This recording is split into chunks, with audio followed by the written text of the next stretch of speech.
वाशिम जिल्ह्यात मे महिन्यात झालेल्या पावसामुळे संत्रा बागांचं मोठं नुकसान झालंय। कोंडाळा झांबरे इथल्या शेतकऱ्याच्या 2.5 एकरावरचा संत्रा बागेचं मोठं नुकसान झालंय। या झाडांवरील फुलं मोठ्या प्रमाणात गळून पडलेत आणि त्यामुळे यावर्षी संत्र्यांचं उत्पादन मोठ्या प्रमाणात घटण्याची शक्यता निर्माण झाली आहे। तर संत्रा उत्पादकांनाही मोठा आर्थिक फटका सहन करावा लागणार आहे। याचाच आढावा घेतलाय वाशिमचे प्रतिनिधी साजन धाबे यांनी। मे महिन्यात झालेल्या अखेरीस मान्सूनपूर्व पावसाने शेतकऱ्याच्या संत्रा बागेचं मोठ्या प्रमाणात नुकसान झालेलं आहे।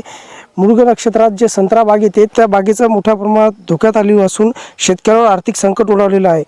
मी सध्या वाशिम तालुक्यातील कोंडाळा येथील माधव झांबरे यांच्या शेतात आहे। यांनी 3 एकर क्षेत्रावर संत्रा बागेची बाग फुललेली आहे। मात्र यंदाच्या मृग बहारात फळधारणेची प्रक्रिया सुरू असतानाच मान्सूनपूर्व पावसाने संत्र्याच्या झाडावरील कोवळी पाकळी मोठ्या प्रमाणावर गळून पडली असून त्यामुळे उत्पन्नात मोठी घट होण्याची शक्यता आहे। शेतकरी हतबल झालेले आहेत आणि त्यांच्यासमोर मोठं आर्थिक संकट उभं राहिलेलं आहे।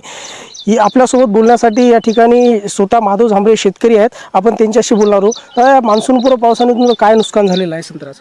तर मान्सूनपूर्व नुकसान म्हणजे असं झालं की जे मे महिन्यामध्ये जे पाऊस आलेला होता तर त्या पावसामुळं काय आहे की जे याला जे बहार येणार होता याला जे तडण पाहिजेत असते संत्र्याचं म्हणजे बाग अशी असते की याला मे महिन्याच्या 10 मेच्या नंतर याला जर समजा आपण पाणी सोडावं लागते, बंद करावं लागते। बंद केल्याच्या नंतर त्याच्यातनी जून महिन्यामध्ये जे पाणी पडते म्हणजे आपलं जून महिन्याचे जे हे होते पाऊस पडते तर त्यावेळेस पाऊस पडल्याच्यानंतर त्याला बहार धरते। तर आपलं काय झालं की आम्ही पाणी तोडणे आणि पाऊस येणे मे महिन्यामध्ये, तर मे महिन्यामध्ये जे पाऊस आला तर त्याच्यातनी काय झालं की ती पूर्ण बाग आमच्यावाली ती खाली गेली, म्हणजे त्याला फुलबहार धरला नाही आहे। तर आता फुलबहार धरला नाही तर याच्यातनी 1 वर्ष आता, कारण की संत्रा हा जे सीझन आहे तर 1 वर्षांना येते याच्यात नाही। तर 1 वर्षाच्या नंतर आता जे आम्हाला याची एक वाट पाहावं लागते।